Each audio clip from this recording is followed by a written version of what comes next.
Can't buy me love, love, can't buy me love. I'll buy you a diamond ring, my friend, if that makes you feel alright. I'll get you anything, my friend, if it makes you feel alright. 'Cause I don't care too much for money, but money can't buy me love. I'll give you all I've got to give if you say you love me too. I may not have a lot to give, but what I got I'll give to you. I don't care too much for money, but money can't buy me love, can't buy me love. Everybody tells me so, can't buy me love. No, no, no, no, say you don't need no diamond rings, and I'll be satisfied. Tell me that you want the kind of things that money just can't buy. I don't care too much for money, money can't buy me love.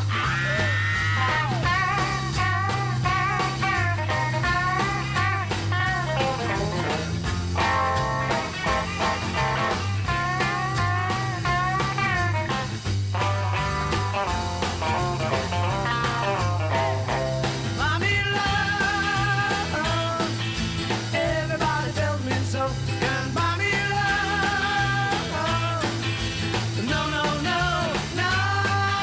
Say you don't need no diamond rings, and I'll be satisfied. Tell me that you want the kind of things that money just can't buy. I don't care too much for money, money can buy me love. Buy me love, love, buy me love.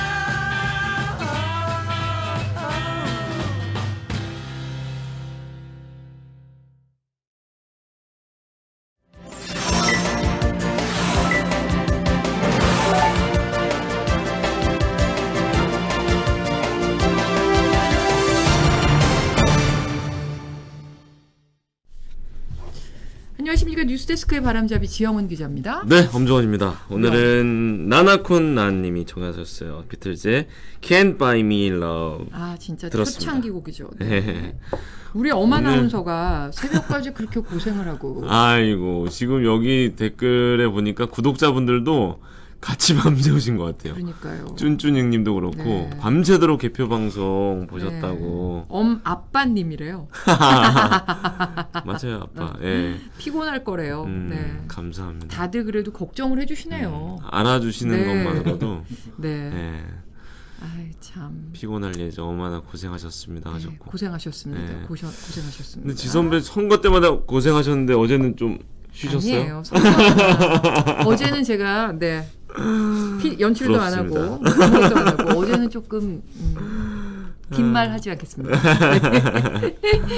오늘 자 낮에 눈에 띈 어마나님 뉴스. 밤새도록 선거 방송하느라 고생하셨습니다. 아유, 이제 아주 민망합니다. 응원이 아닙니다. 답지하고 저는 뭐 한 게 있습니다. 없고 네. 스태프분들은 진짜 고생하시더라고요. 그러니까요. 아우, 선거 방송하면 낮부터. 스태프들이 제일 힘들죠. 예. 네. 오늘 제 눈에 띈 뉴스 보고 가겠습니다. 좋습니다. 오늘 뭐 여러 매체에 실렸고요. 오늘 뉴스데스크 큐시트에도 자리 잡고 있는 뉴스인데요. 비자. 네, 어제부터 일본에서 개인 대상으로 하는 한국 관광 비자 발급 네. 신청이 제기됐습니다. 신청 첫날 비자 받으려는 1,000명 넘는 인원이 거의 뭐 몇백 미터 줄을 섰다고 하는데요. 1,000명. 제일 먼저 신청을 한 1호 비자 신청인은 네. 그 전날 저녁 7시부터 와서 줄을 서 있었대요. 그러니까 밤새인 거죠. 그 현지 언론 보도에 따르면요. 줄 서 있던 대학생 2명은 이렇게 말했대요. 어젯밤 트위터에 철야 대기조가 있다는 게 떠서 황급히 첫 차를 타고 새벽 5시 반에 왔어요. 다음날 아침에 네. 받으려고 전날 7시부터? 네. 와. 그리고 한 20대 직장인도 이렇게 줄을 길게 설 줄 몰랐는데 아침 6시 오길 잘했습니다. 이렇게 얘기했다고 합니다. 그렇지만 비자 발급 신청은 200명으로 마감이 돼서 이 1,000여 명 중에서 신청 못한 사람이 800명이 넘는 거죠. 아유. 제 이틀째인 2일 새벽에도요. 뭐 낚시용 의자에 앉고 이불을 덮고 자고 뭐 밤샘 철야 줄서기가 계속됐다고 합니다. 뭐 도쿄뿐만이 아니라 오사카, 나고야 등 영사관이는 조금 다 상황이 비슷했는데 밤샘 대기를 하던 한 여성, 한국에 갈 수만 있다면 기다림은 전혀 괴롭지 않아요. 이렇게 말했다고. 절실한 거죠. 네. 예. 자, 반가운 소식 한 개만 더 보고 오, 가겠습니다. 반가운 소식. 뭐죠? 네. 신규 확진자 9,898명. 얼마 목요일 만이에요? 기준으로 19주 만에 10,000명 아래로 내려갔습니다. 와. 위중증 환자도요. 어제보다 12명 줄어든 176명. 6일째 100명대를 유지를 하고 있습니다. 야. 그리고 이번 달 중순 정도면은 주간 하루 평균 확진자 수가 한 6,000명 정도까지 내려갈 수도 있을 것이다. 이런 예측도 나왔고요. 이걸 감염 재생산 지수라고 하죠. 확진자 한 명이 이제 감염시키는 인원수. 그쵸. 이것도 0.82명으로 오, 한 명 아래로 내려갔습니다. 이게 의미 있네요. 네. 예. 그러니까 그만큼 전파력이 약해졌다 이렇게 볼 수 있는 그쵸. 거예요. 예. 다만 방역 당국은 지금 긴장의 끈은 놓치지 않고 있습니다. 왜냐하면 코로나19는 끝난 것이 아니다. 여름철에 이제 냉방을 하게 되면 환기를 안 하니까 문을 닫고. 네. 그러면 조금 감염 속도가 다시 더 그럴 수 강해질 수도 있겠네요. 있다. 그래서 아무리 더워도 환기를 좀 자주 해달라 이렇게 강조를 했습니다. 계속 조심은 하셔야 돼요. 네. 예. 자, 10,000명 이하로 떨어졌습니다. 계속 이 추세가 이어지길 바라면서 8초 후에 정철진 평론가와 머니토크 시작하겠습니다. 네.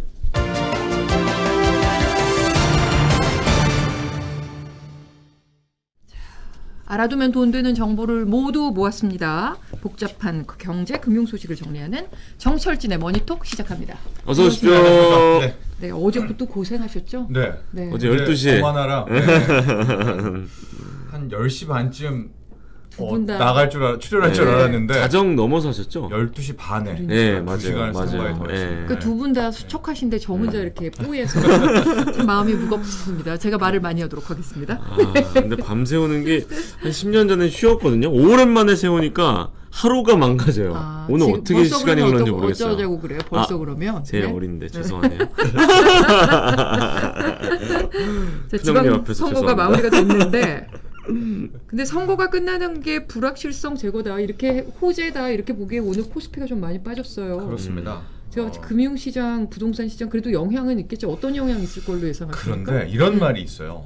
주식시장은 어떻게 반복되는가라는 책을 쓴 켄 피셔라는 사람이 네. 이런 말을 했습니다. 유명한 말인데 네. 이데올로기에 투자하지 마라. 이데올로기. 이데올로기를 갖고 투자하지 마라.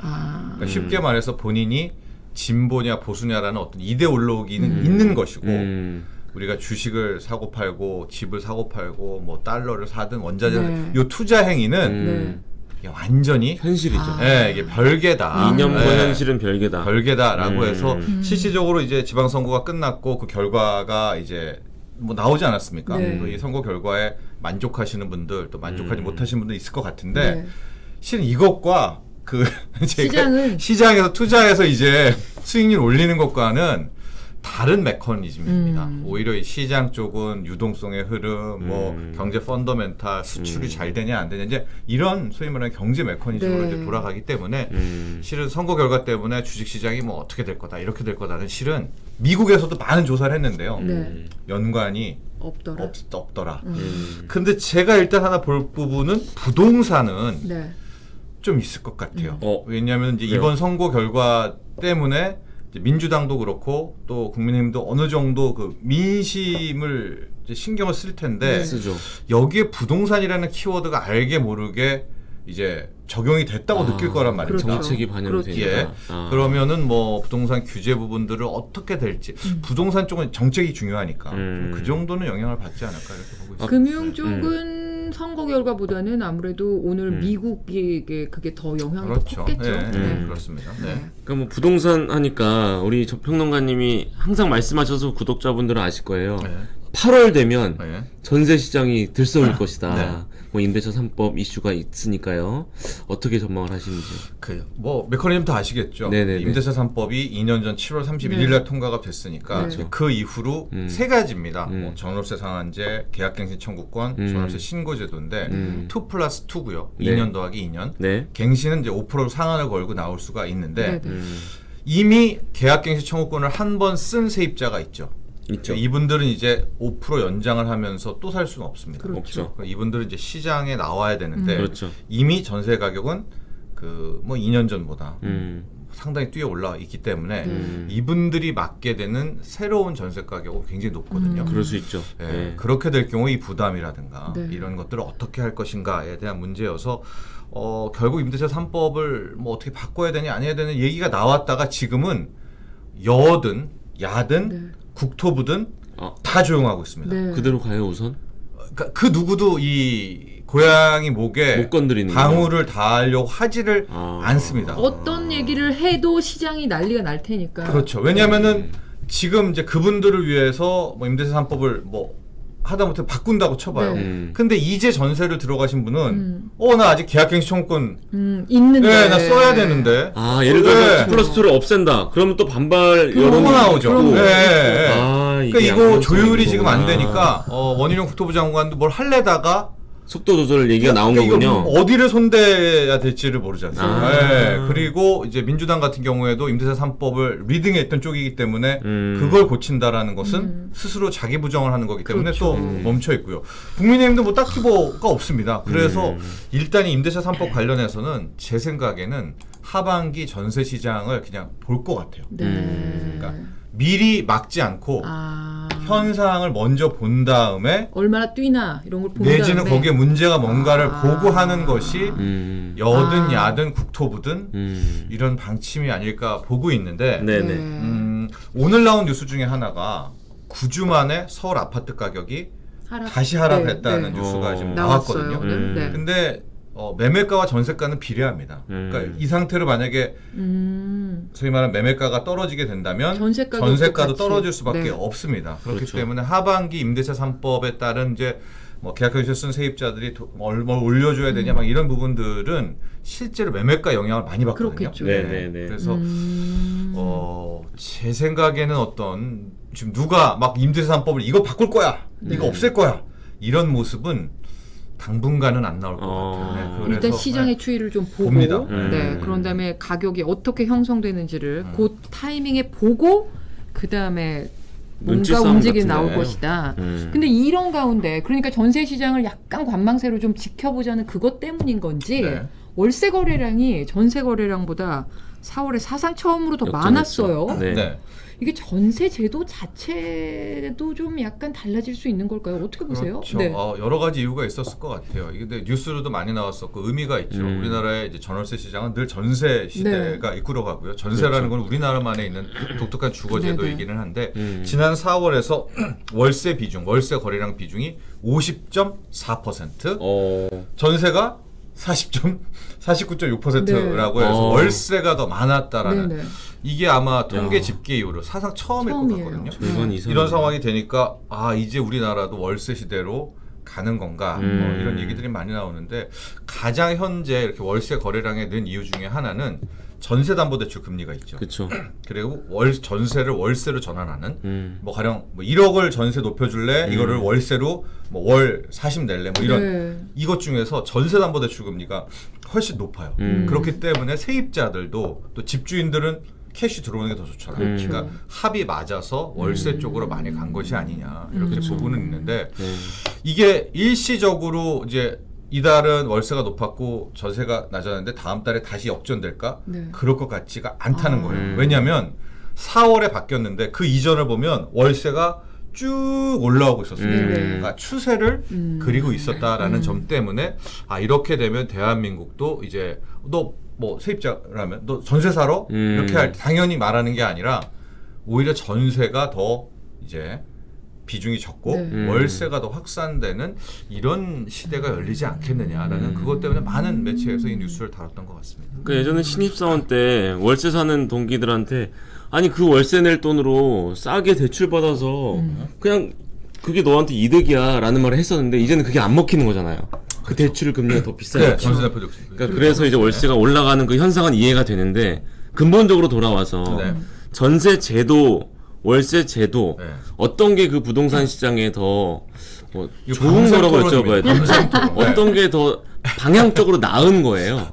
어, 어느 나라는 전세가 없잖아요. 네. 네. 되게 OECD 되게 나라에서 없죠. 유일무이합니다. 그러니까요. 우리나라. 전 OECD 세계에 회원국 중에서. 3개 나라밖에 없대요. 네, 세 개밖에 전세라는 없어요. 게. 네. 볼리비아, 뭐 우리, 네. 그리고 또 하나도 어, 뭐 뭐, 스리랑카인가 인도, 뭐 인도, 인도인가 뭐 인도. 그쪽이에요. 그래서요. 네. 전세는 안 좋은 것인가? 왜 다들 전세 제도를 안 하나? 그 전세가 좋냐 월세가 좋냐를 뭐 저도 토론을 진행도 해봤고요. 토론 패널로도 참가를 해봤는데 저는 이제 전세 쪽이거든요. 네. 근데 전세가 성립이 되려면 두 가지 조건이 있어야 돼요. 네. 고금리여야 됩니다. 아, 그래야 집주인들이 세입자의 그렇죠. 돈을 받아서 받아서 굴린다는 굴릴 거. 수 네, 있죠. 굴릴 수가 있고요. 두 번째는 집값이 늘 올라야 돼요. 그랬기 때문에 집주인이 그 전세받은 돈을 가지고 또 집을 사가지고 이제 갈아타기 집값이 용도가 떨어지면 있으니까. 전세값이 올라가니까. 그럼 어떤 집주인이 그 전세 받겠습니까? 그렇죠. 월세를 받죠. 그게 깡통이군요. 예, 아. 그렇게 되는 상황이라는 게 필요한 것이고 전세가 좋은 점은 일단 계층 역전이 가능합니다. 그러니까 전세를 사는 분은 일단 한 번에 돈을 주인에게 맡기고 자기는 그 집에서 그냥 사는 거죠. 이용을 하는 거죠. 네. 그다음에 그 다음에 들어오는 소득은 차곡차곡 저축을 하면서 자기의 목돈인 전세와 합쳐서 한 계층을 올라가는 이제 올라갈 수 계층 사다리 역할을 한 게 우리나라의 전세제도였었는데 전세가 나쁘고 월세가 좋다. 월세 시대가 오면 유럽이나 미국 사회 보십시오. 계층이 닫힙니다. 왜냐하면 어마나도 번 돈으로 월급의 30% 이상이 월세로 나간다면 돈을 못 모으잖아요. 못 모으죠. 그럼 그 계층으로 끝나기 때문에 이제 근데 반면에 월세가 좋다라는 쪽은 혹은 전세가 나쁘다는 쪽은 전세 때문에 대한민국이 부동산 투기 공화국이 됐다. 갭 투자를 할 수 있으니까. 그렇죠. 예. 전세 받은 걸로 또 예. 사고 이게 또 이제, 사고 할 수 예. 있으니까. 하고 뭐 최근에 보면 전세라는 게 다 집 산다는 게 다 은행에 이자 내는 거 아니에요? 그렇죠. 이제 뭐 그렇죠. 그거를 뭐 월세나 똑같다 뭐 이렇게 주장을 하고 있어가지고 근데 제 생각에는 당분간은 이제 반전세, 반월세식으로 전월세가 좀 공존하는 그러나 서서히 월세 쪽으로 가게 되는 이제 그런 흐름이라고 볼 수 있습니다. 그렇군요. 자, 이제 또 주식시장 얘기를 좀 해볼까요? 외국인 수급이 중요하다. 네. 그 바닥 논쟁 그때 얘기하실 때 어디가 바닥이냐 얘기할 때 네. 외국인 수급 중요하다는 얘기를 해주셨었는데 지난주에 느닷없이 외국인이 하루에 1조 원어치를 매수를 했어요. 네. 이게 수급이 안정된 거라고 봐도 되나요? 그러니까 좀 뜬금이 없었고요. 네. 아, 저도 그때 말하고 나서 이거를 어떻게 해야 되지? 그때 이제 바닥을 찍으려면 외국인이 들어와야 네, 되고 네, 네. 외국인이 들어오려면 5거래일 연속 예. 적어도 일주일 이상을 순매수해야 된다. 그렇게 하고 얘기하셨어요. 하루에 네. 3천억 이상을 사서 1조 5천억 이상은 사야 외국인이 들어왔고 바닥을 찍었다. 이제 이야기를 했는데 네. 갑자기 5월 31일 날 외국인이 하루에 1조를 사버립니다. 네. 그렇게 되니까 이게 하고 거래 순매매를 거래받은 한 3거래일 연속 순매수를 하고 한 네. 1조 3천억을 사버린 거예요. 어우, 그러니까 이게 갑자기 이게 뭐야? 그럼 외국인이 들어온 거야, 만 거야라고 하다가 오늘 다시 또 매도를 떨어졌죠. 하면서 그렇죠. 이제 주가도 떨어지고 했는데 저는 일단 인정 안 합니다. 그 하루에 1조 샀다는 여기에는 뭐 리밸런싱 차원도 있고요. 여러 가지 이유가 있었던 것 같고 제가 지금 걱정하는 것은 다음 주 목요일이 6월에 선물 옵션 동시만기일이거든요. 네. 좀 복잡하긴 한데 네. 자칫 외국인이 5월에 샀던 그 1조를 또 하루에 다 때릴 수도 있어요. 네. 자신들의 차익거래 메커니즘으로 샀기 때문에 5월 31일 날 샀던 1조 원 순매수는 제가 말씀은 드렸으나 5거래일 연속 순매수에 1조 5천억을 사야 된다고 했으나 어우. 그건 인정 못한다. 네. 아직은 그건 아니었다. 그건 아니었다. 그건 아니었다. 그건 인정 못한다. 네. 네, 그건 아니었다. 그렇습니다. 네, 네. 네. 네. 알겠습니다. 요즘 뭐 주식시장이나 이제 금융계에서 무슨 플레이션 얘기 많이 나오는데 스태그플레이션을 많이 들어도 잘 이해가 안 갈 때가 있거든요. 네. 그래서 개념 정리부터 해주실까요? 보통 인플레이션은 알잖아요. 물가가 네네네. 오르는 네. 거고 스태그는 스태그 느릿느릿 처진다. 경기 침체입니다. 그러니까 스태그플레이션은 스태그 더하기 인플레이션. 물가는 오르는데 경기는 경기는 망가지는 네. 이렇게 그냥 바로 직관적으로 이해하시면 될 것 같고요. 네네네. 이런 겁니다. 물가가 오르면 그 물가를 잡으러 금리를 올리잖아요. 네. 네. 그러면 잡히면은 어느 순간에 잡히죠. 네. 그럼 인플레이션이 왔다가 음. 물가가 잡혔다. 이렇게 끝나게 되는데 어떤 상황 속에서 혹은 어떤 인플레이션 구간 속에서는 물가가 오르죠. 그럼 금리가 물가를 잡으러 따라 오르죠. 네. 네. 물가가 더 오르죠. 금리 더 오르죠. 그럼 금리가 올라서 얘를 잡아야 되는데 네. 얘를 못 잡는 거예요. 그런데 이미 얘를 잡으러 금리는 막 쭉 올라와 있잖아요. 네. 근데 금리를 이 정도로 올리면 여러분도 아시겠지만 우리 대출 원리금 더 내야 되죠. 시중의 유동성들은 다시 또 은행 금고로 들어가죠. 네. 그러니까 경기 부진과 불황이 온단 말입니다. 쓸 돈이 없으니까. 예. 그럼 결과적으로 뭐가 나왔느냐? 물가는 못 잡았잖아요. 음. 근데 금리 이만큼 올리다 보니까 경기는 망가졌죠. 네. 그럼 이게 바로 스태그플레이션이 나오는 아. 이런 상황인데 예. 지금 뉴스를 보시면은 바로 지금이 스태그플레이션의 시작이 아니냐라는 이제 지적들이 많이 나오고 있고 그런 근거들도 나오고 있어서 실은 좀 많이 살떨리는 그런 두려운 그러네요. 그런 시간들이 지나고 있는 겁니다. 범블비님이 이런 걸 물어보셨어요. 물가보다 금리가 더 오르면 어떻게 되나요?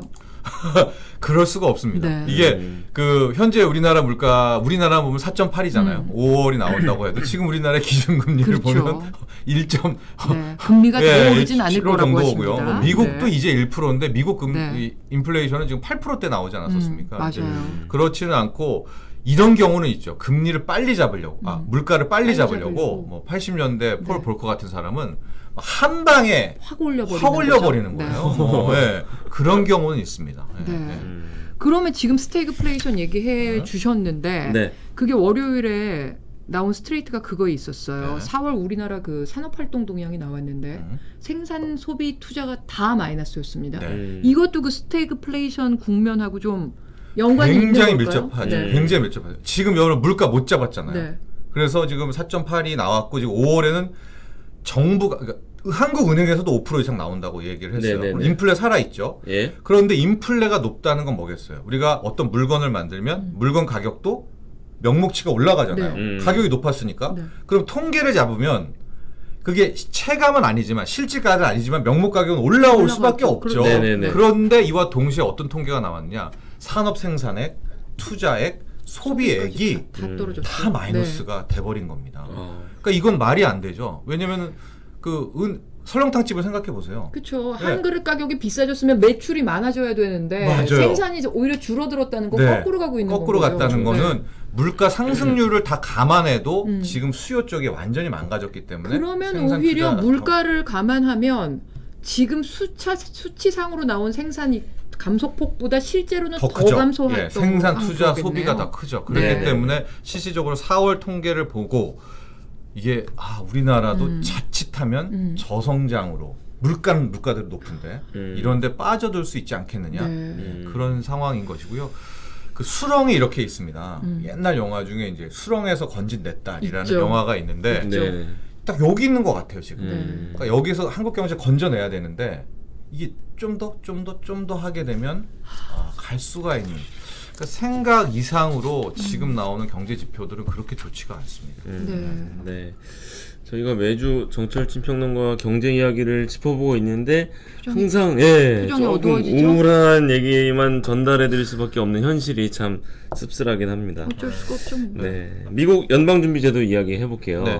양적 긴축 이제 시작될 것 같은데 말 그대로 돈을 푸는 게 아니라 네. 조이는 조이는 거잖아요. 네, 거죠. 그렇습니다. 어떻게 대비해야 될까요? 하고 이제 시작입니다. 6월에 시작이고요. 6, 7, 8월은 이제 한 50조씩 땡깁니다. 네. 하고 9월부터는 110조씩 땡겨. 미국입니다. 9월에 잠깐 멈출 수도 있다는 거에 대해서 그럴 리 없다라고 오늘 또 딱 못을 그렇습니다. 박았더라고요. 이거는 이제 네. 쭉 진행된다고 보여지는데 2013년인가요? 14년에도 한 번 했었어요. 이 QT를 네. QT. 바로 박살이 났거든요. 네. 주식시장이. 그래서 제가 바닥 논쟁을 할 때도 항상 말씀드리는 게 6월이 이제 첫 번째 우리는 아니죠. 미국이 네. QT를 하잖아요. 어. 그 이제 누구도 모르죠. 시중에 있는 돈을 빨아들이는 거니까 이제 이것들에 있어서 금융시장은 어떻게 될까라고 해서 바닥을 논하고 뭐 기술적 반등이 나오네 마네 할 때 6월 QT는 한번 보자라고 했는데 때마침 어제 밤에서 오늘 새벽에 그 JP 모건의 네. 최고 경영자 그러니까 CEO가 제이미 다이먼이 엄청난 얘기를 했더라고요. 네. 네. 최악의 최악의 허리케인이 올 수 허리케인이 있다. 왔다. 경기 침체는 이미 네. 왔다 이렇게 얘기하는데요. 이게 왜 의미가 있냐면은 JP 모건의 최고 경영자라는 사람이 얘기한 거였잖아요. 그렇죠. 우리나라로 따지면 삼성증권 사장님이 나와서 경기 침체가 오니까 투자하지 마라라는 말을 한 거랑 와우. 똑같은 겁니다. 그러니까요. 그래서 이 정도야 하게 되는 거거든요. 그렇기 때문에 지금 최근에 주식시장도 좀 반등도 나왔고요. 외국인도 5월 30일 날 1조 순매수도 하고 좀 기분이 좀 좋고 그렇지만 약간은 설렘을 마음속에 좀 두고 6월에 QT 한 달은 좀 결과를 보자. 금융시장에 있어서 또 그런 말씀 QT가 진짜 본격화되면 외국인들이 돈을 뺄 가능성이 사실 그냥 딱 단순하게 생각하면 훨씬 높잖아요. 그렇죠. 그렇게 되면은 아까 말씀하신 그 바닥 논쟁 거기에서의 외국인 자금 수급 네. 이거는 당연히 또 다시 돈줄이 마를 수밖에 없는 상황이겠네요. 그렇습니다. 그렇기 때문에 말씀드리는 거고요. 가장 드라마틱한 것은 물가가 꺾이면 됩니다. 네, 물가가 떨어지면은 모든 문제는 줄줄이 사탕으로 풀리는 겁니다. 스태그도 결국 물가가 잡으면 땡이에요. 근데 잡힐까요? 아닐 네, 것 같은데요. 그렇죠. 잡힐 것 같은 시그널은 어디에도 없는데. 음. 자, 그럼 다른 얘기도 또 해볼까요? 상하이가 네. 드디어 65일 만에 봉쇄를 풀었습니다. 네. 이거는 우리 경제에는 영향이 있을까요? 단기적으로는 호재겠죠. 네, 세계 경제도 그렇습니다. 네. 상하이가 멈춰 있었기 때문에 거의 66일간, 네. 65일간 멈춰 있었기 때문에 글로벌 수급이 완전히 깨졌었고요. 우리나라도 당연히 중국과의 무역하고 주고받는 건데 다 망가졌고 가령 삼성 랩탑, 애플의 맥북을 못 파는 거잖아요.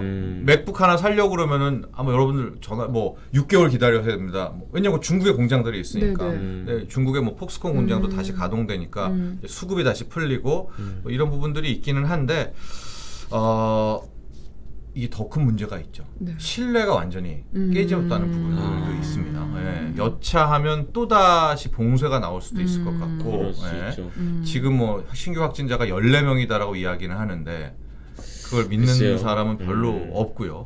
결과적으로 중국의 모든 문제는 이제 올 11월에 이 당 전당대회 때 네. 시진핑이 3연임을 확정 지어야 음. 실은 모든 문제가 풀리지 않을까 이렇게 네. 보고 있습니다. 그렇군요. 네. 한편 UBS 증권이 올해 중국 경제 성장률을 3%로 낮췄는데 네. 이게 이렇게 되면 중국이 이 정도면 네. 세계 경제는 어떻게 되는 건지 우리는 어떻게 되는 건지 궁금해요. 네. 당연히 우리도 큽니다. 네. 중국은 옛날에 한 10% 11% 했었고요. 그러니까요. 빠오7이라는 말이 있었고요. 빠오류라는 말도 있습니다. 네. 그러니까 중국은 빠오류. 못해도 7%, 아. 보7, 5, 6이거든요. 못해도 6% 성장은 그냥 하는 나라. 근데 이제 5% 됐다가 올해 전망이 4%였는데 이번에 그마저도 깨진 거예요. 두 달만 깨면서 지금 중국의 경제 성장률을 3%라고 지금 낮춰 잡았습니다. 네. 중국이 3% 경제 성장하면은 그 중국 위에 있는 그 소위 말한 우리나라 등등의 그 같은 영향권에 있는 나라들은 힘들 수밖에 없는 거고요. 여기서 우리가 주목할 부분은 이 힘든 부분을 주식은 항상 선반영하잖아요. 이미 증시가 반영하고 2,600까지 온 건지 이미 긴축만 반영하고 2,600이 왔는데 요 중국 재료로 더 떨어지는지는 이제 6월 한 달 동안의 시험대가 있을 것 같은데 저는 이 중국이 소위 말하는 올 11월까지 계속해서 휘청휘청 되는 부분은 아직 증시에는 안 반영한 것 같거든요. 네, 이런 부분은. 그래서 좀 6월 한 달을 조금 더 주의하라는 쪽에 저는 있습니다. 근데 중국이 굉장히 조용해요. 네. 어떻게 보면 미국은 막 반도체 패권 이러면서 지금 되게 막 코로나 끝난 이후를 두고 굉장히 뭔가 드라이브를 걸고 있는데 네. 중국은 지금 왜 이렇게 조용한 걸까요? 저는 3년임이라고 어떻게 보고 봐야 있거든요. 될까요? 시진핑의 3년임. 시진핑이 지금 뭐라고 하더라도 이 자기가 3년임 독재를 완성하고 하려는 것 같거든요. 네. 그것만 보이는 거예요. 네. 지금 섣불리 했다가 여름 막 여기에 오히려 충격을 받는다면 지금 다 된 밥인데 시진핑 입장에서는 또 사건이 날 수가 있겠고요. 왜 상하이라는 그 상하이 항구도 있고 그 제조업의 총화, 뭐 세계 경제 한 곳을 왜 막았겠습니까? 두 달 반 동안 본인이 제로 코로나를 외쳤는데 상하이에서 난리가 막 나봐봐요. 네. 그러니까 이제 경제 봉쇄까지 해버린 거거든요. 오죽하면 아시안 게임도 그 3년임 때문에 미뤘다는 얘기가 나올 수 네, 있으니까. 다 그냥 전화 한 통으로 그냥 캔슬해 버리잖아요. 예, 그렇기 때문에 지금 중국이 종용한 것은 또 우리가 막 IPF 들어간다라고 했는데도 세계 어느 나라에도 지금 중국이 뭘 공격하지 않습니다. 예, 가만히 있어요. 발톱을 좀 숨기고 일단 한 11월까지는 중국은 조용히 할 그럴 상황인 것 같습니다. 네. 그렇군요. 마지막으로 임금 피크제 얘기를 좀 해볼까 했는데 지금 시간이 시간이 다 다 됐죠? 돼서 네. 자, 오늘 부동산 얘기를 많이들 궁금해하실 것 같은데 이제 오늘 선거 결과가 나왔으니까 다음 주엔 또 약간 또 시장의 움직임이 좀 보이지 않겠습니까? 그래서 다음 주에는 부동산 얘기를 조금 풍부하게 담아주시기를 기대해 보겠습니다. 네, 오늘 다음 말씀 주도 감사합니다. 기대하겠습니다. 네, 고맙습니다. 네, 8초 후에 돌아오겠습니다.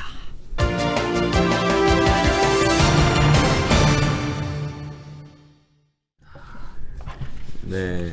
오늘 먼저 우리가 한번 경제 용어 정리해달라는 응. 댓글도 올라오네요. 그리고 오늘 우리가 그 왜 좋은 종목 의견이네요. 얘기 증시의 그 종목 얘기들을 오늘 좀 하나도 안 하고 음. 좀 거시적인 얘기를 많이 했더니 좀 지루하셨다는 분들이 좀 많으셨는데 아, 그래요? 뭐 이런 얘기를 하는 주도 있고 저런 얘기를 하는 주도 있으니 지금 평론가님 옆에서 그냥, 듣고 네. 계시니까 반영해 오실 겁니다. 반영을 해 오실 겁니다. 다음 주엔 조금 더 피가 되고 살이 되는 정보를 갖고 오실 거라고 믿어보겠습니다. 안녕히 가십시오. 네, 수고하셨습니다.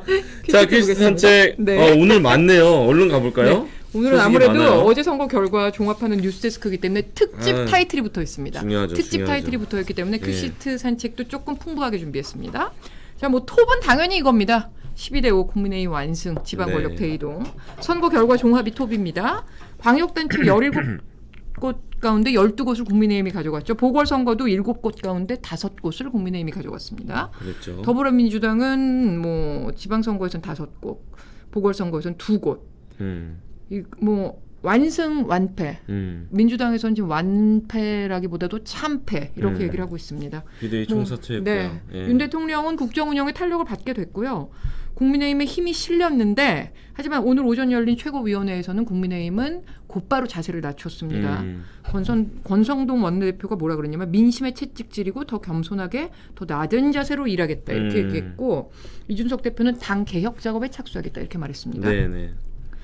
뭐 승자의 여유겠죠 이런 거는. 근데 민주당은 어땠을까요? 민주당은 뭐 그야말로 난가가 됐습니다. 비대위가 총사퇴했고요. 쇄신론 하루 만에 다시 터져 나오고 있습니다.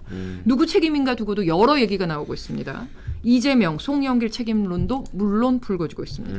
앞으로가 문제일 텐데 패배한 이유 무엇이고 이제 민주당 어떻게 해야 하는가 오늘 뉴스데스크에서 이 부분을 아주 깊이 들여다보겠습니다. 꼭 시청해 주시기 바랍니다. 네, 다음 소식은요? 네, 다음 소식은 이번 선거 최대 스타 김동연 경기지사가 아닐까 싶습니다. 네. 저기 지금 0.14%포인트라고 제가 자막을 썼는데 최종 집계는 0.15%포인트로 네, 뭐 나온 것 13, 같습니다. 14 네. 지금 뭐 언론사마다 약간씩 네, 다르긴 지금, 한데 비슷합니다. 네, 지금 선관위 집계로는 0.15%포인트네요. 음. 경기도가 개표율이 96.6%일 때 시간이 새벽 5시 32분이었습니다. 맞아요. 아. 이때 역전을 했습니다. 그 시간에 깨 네. 계셨던 분들 많으실 네, 거예요. 그야말로 밤새 오신 최대 분들. 명승부였는데 네. 오늘 뉴스데스크에서 어떤 게 준비되어 있냐. 이번에 가장 극적인 드라마를 써낸 김동연 경기지사 연결합니다. 직접 본인의 소감을 길게 얘기합니다. 뉴스데스크 세 번째 블록에 준비되어 있으니까 이 아이템 놓치지 마시기 바랍니다. 네. 그리고 자 다음 아이템으로 가겠습니다. 이재명, 안철수, 인천 계양과 분당갑에서 승리해서 국회 입성 성공했습니다. 보궐선거. 오세훈 서울시장 사상 첫 4선의 서울시장이 됐습니다. 야. 하지만 승리했다는 사실만 갖고 이 세 사람 승리의 온도는 각각 다릅니다. 자, 이 세 사람의 온도가 어떻게 다를까요? 그리고 이 세 사람의 향후 정치 항로는 어떻게 될까요? 또 이 항로에 놓인 암초는 무엇일지 궁금하시죠? 뉴스데스크 본방사수 하시기 바랍니다. 네. 다음으로 가겠습니다. 이제 선거 아이템 이 정도로 정리하고요. 아우. 다른 아이템 보겠습니다. 그건 무슨 얘기예요? 지난달 부산 동백항에서 예. 40대 남매가 탄 차량이 추락을 했어요. 그래서 여동생이 사망을 했고 오빠는 차에서 빠져나왔는데 해경이 이 살아남은 오빠에 대해서 살인 혐의로 구속영장을 신청했습니다. 오빠의 혐의는요. 뇌종양을 앓고 있던 여동생을 차량 운전석에 태운 다음에 자신은 조수석에 탑승한 상태로 차를 조작해서 바다로 추락시킨 혐의를 받고 있습니다. 경찰은요. 처음에는요. 자살방조, 보험사기 이런 혐의로 이 오빠를 수사해 왔었는데요. 현장 CCTV를 분석하고 차량 실험을 해봤더니 살인 혐의를 적용할 근거가 나왔다고 합니다. 오늘 뉴스데스크에서 이 정황이 담긴 영상 보실 수 있습니다. 근데 이 여동생 사고 이전에도 이 가족에게 저런 차량 추락 사고가 더 있었다고 합니다.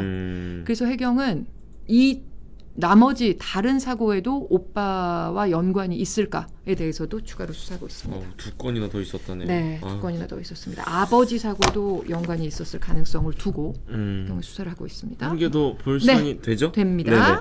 칸 영화제 나무주연상과 감독상을 수상한 송강호 배우, 박찬욱 감독. 오늘 한국 관객들을 만났습니다. 박찬욱 감독은 오늘 헤어질 결심 제작 보고회를 가졌는데 여기서 네. 뭐라 그랬냐면 칸 수상보다 한국 관객의 반응이 더 긴장된다 이렇게 말했다고 합니다. 너무 자기가 작가주의 감독이라는 얘기를 많이 들어서 이번 작품은 정말 그런 게 아니다. 진짜 극장 가서 보실만하다. 이런 얘기를 거듭 계속 얘기하고 있더라고요. 그래서 그냥 맘 편히 보실 수 있으니 꼭 극장으로 오시라 이런 얘기를 계속했습니다. 브로커는 오는 8일, 헤어질 결심은 29일 우리나라에서 개봉됩니다. 야, 이거 기대되네요. 네, 예. 본방 시작할 시간입니다. 자, 이제 뉴스데스크 본방 보셔야 하는데 댓글창에는 브라질전 얘기밖에 없어요. 네. 네, 뭐 축구 뭐 보셔야죠. 손흥민 선수 네. 보셔야 하니까 네. 뉴스랑 같이 봐주시면 좋겠습니다. 네. 저희는 내일 돌아오겠습니다. 네, 고맙습니다. 주원 씨는 다음 주 화요일에 돌아옵니다. 그렇네요. 감사합니다. 감사합니다.